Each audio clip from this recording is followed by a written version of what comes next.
Salut les cuistots, bienvenue sur World Food Hacks. Deuxième semaine dédiée à la Corée. La semaine dernière c'était le goûter, maintenant ce sera le plat principal. C'est parti pour un barbecue coréen, le bulgogi.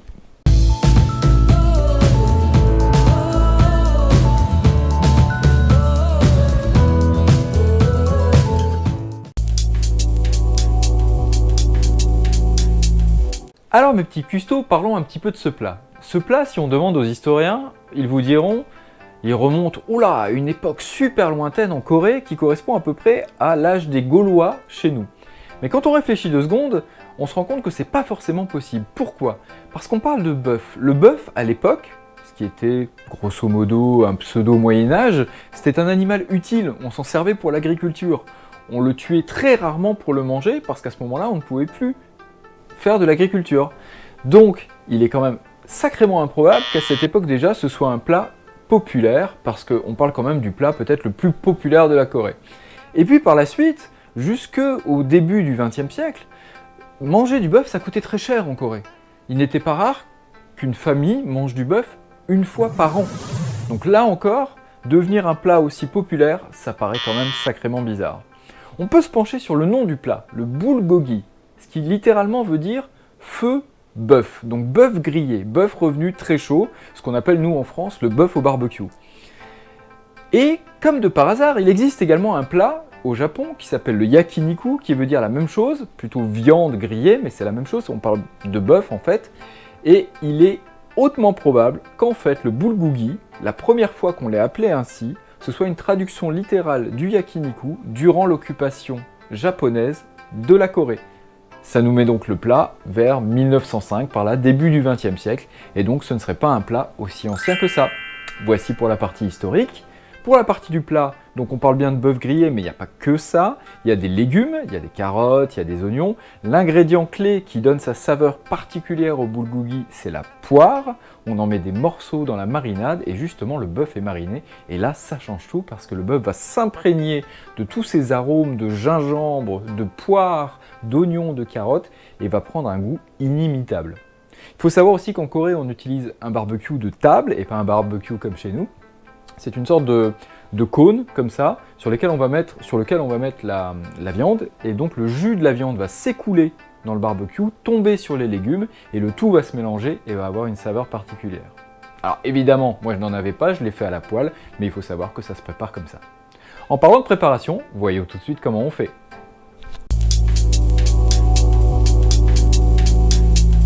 Donc tout commence par la marinade, on va utiliser 500 g de bœuf, une belle pièce de bœuf maturé, qu'on va découper en morceaux, comme ceci, et on va la mettre au fond d'un bol, et on va la laisser de côté.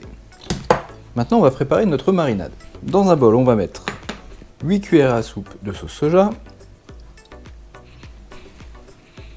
1 cuillère à soupe d'huile de sésame, et déjà à ce niveau-là, on mélange.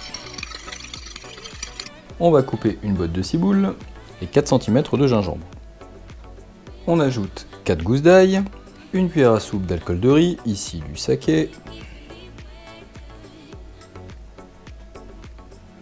et enfin 2 poires.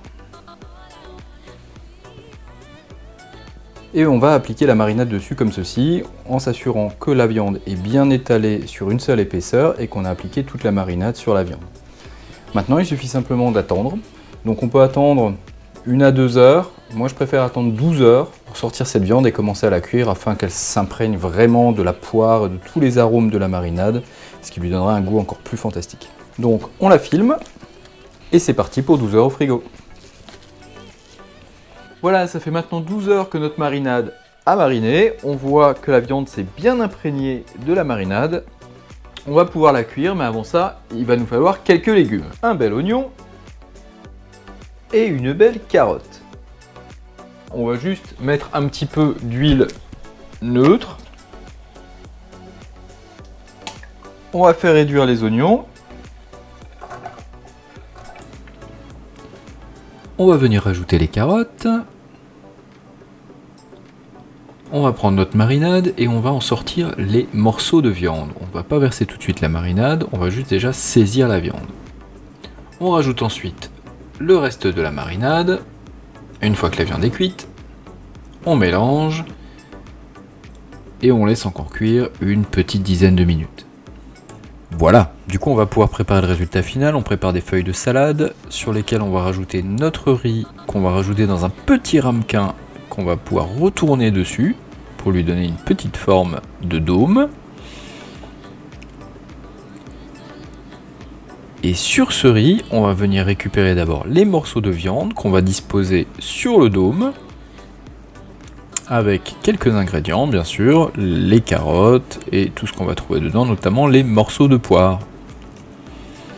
On fait ça non seulement pour le premier, mais bien sûr pour tous. Et voilà!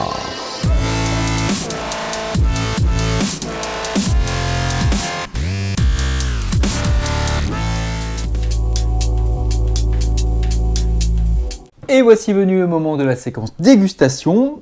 Donc j'ai pris mon petit boulgouri, je vais faire la séquence dégustation tout seul cette fois, non pas parce que les enfants ne mangent pas de boulgouri, non pas pour des raisons de Covid, mais tout simplement parce que les enfants ne sont pas là et ce n'est parfois pas plus mal. Notamment pour tourner des vidéos. Donc je vais attaquer tout de suite. Donc je vous ai servi le boulgouri comme expliqué sur un petit lit de salade façon traditionnelle pour servir le riz. Normalement ça devrait être mangé avec, en forme de wrap. Mais là, comme c'est des feuilles de salade qui sont pas entières, et ben ça va juste être une cata, donc je vais même pas tenter. Ça pourrait être un bon challenge. Je vais tenter le challenge du pas de A, le No A challenge. Essayons. Je dis bien A et pas A qui est compris dans un AN ou un O. On est d'accord? Juste le A. Je vais manger ce boulgouri. Ah. Il compte pas celui-là. Ah, perdu. Je vais manger ce boulgouri. Bon appétit, c'est trop bon. C'est trop bon parce qu'on sent bien que ça c'est resté longtemps dans la sauce au frigo. On sent bien le goût de gingembre qui s'est imprégné dans la viande. Jusqu'ici, je ne m'en tire pas. Oh non, c'est pas possible. Des challenges sans lettres, je vais arrêter. Je crois que je suis pas bon pour ça. Donc on va repartir sur un test normal. C'est super bon. Les légumes sont juste croquants parce qu'on les a pas fait cuire très longtemps. Donc les carottes croquent encore. La poire a fondu juste ce qu'il faut. J'aurais pu mettre des champignons aussi. On trouve dans certains boulgouri des champignons. On aurait pu mettre des shiitake par exemple. Mais on n'est pas beaucoup ici à manger les champignons. Donc si jamais j'en fais pour rien, ce serait dommage. Il n'empêche que là, c'est vraiment super bon. On observe le baguette challenge. Ce sont donc des baguettes coréennes. Il faut savoir que les baguettes coréennes sont en métal et non pas en bambou, comme les baguettes chinoises ou japonaises. Et je trouve ça quand même sacrément plus pratique. La viande est juste saisie, donc elle garde un côté tendre. C'est pas de la semelle. Du coup, les poires sont bonnes. On aurait presque pu mettre un peu du jus de poire dans la sauce pour que ça ait encore plus de goût. Dans tous les cas, ne suivez pas les recettes qui vous disent de mettre du sucre. Mettez du fruit, soit de la pomme, soit de la poire. Moi, j'ai trouvé la poire quand même beaucoup plus sympa et beaucoup plus authentique par rapport à une sauce boulgouri. C'est un peu l'équivalent dans une sauce tonkatsu de l'abricot. Voilà, c'est déjà la fin de cette recette. J'espère que ça vous a plu. Si c'est le cas, mettez un pouce. Si vous n'êtes pas abonné, vous savez comment faire. Vous appuyez sur le bouton qui est quelque part par là. N'oubliez pas la petite clochette pour les notifications. Nous, on se dit rendez-vous samedi prochain, 10h. Là, ça fait un petit peu 2 fois qu'on fait de la Corée, donc ce sera pas en Corée, mais peut-être qu'on restera en Asie, je ne sais pas encore. En tout cas, vous connaissez la rengaine.